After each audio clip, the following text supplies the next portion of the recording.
नागपूर जिल्ह्यातील कामठी तालुक्यात येणाऱ्या येरखेडा नगरपंचायतीत जिल्ह्यातील पहिले रेन वॉटर हार्वेस्टिंग सिस्टम तयार करून त्याची सुरुवात करण्यात आली आहे।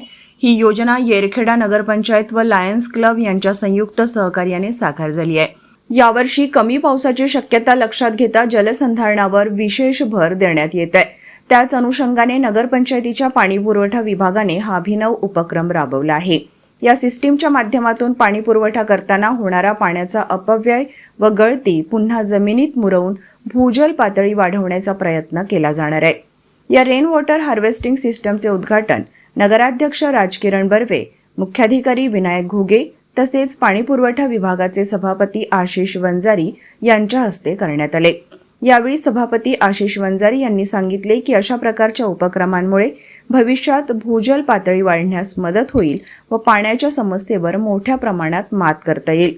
हम लोग उसको पूरा निचोड़ रहे, वो पानी को पूरा निचोड़ रहे हैं। क्या कभी नहीं हमने सोचा है कि हमारी बोरवेल, हमारे कुएं, हम इनको भी जल संपन्न करना चाहेंगे। आज हमारी नदी आज से काले में भी जल संपन्न होकर बहती थी, आज क्यों नहीं बह रही है? आज क्यों हमें ऐसे अभियान की जरूरत पड़ने चल रही है कि कल चल के हमें हमारे बच्चों को आज से 30 साल बाद हमारे बच्चों को क्या पीने का पानी मिलेगा?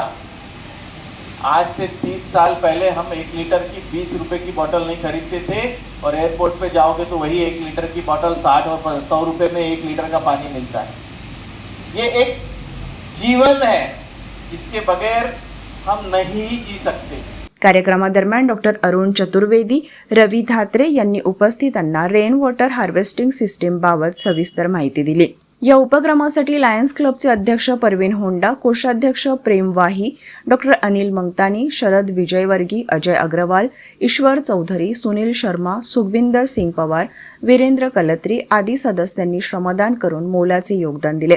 या प्रसंगी नगरपंचायतीच्या उपाध्यक्षा रंजना काळे, शेख शाहिस्ता अंजुम याकूब, नरेश मोहबे, ममता पिपरेवार, योगिता काळे, गजानन तिरपुडे, मंदा महल्ले, सय्यद रशीद बेगम, योगिता खोब्रागडे, शीतल माथुरे, कल्याणी रामटेके, मनोज बडवाईक, बनसिंगे गुरुजी, सुधाम राखडे तसेच नगरपंचायतीचे अधिकारी व कर्मचारी मोठ्या संख्येने उपस्थित होते।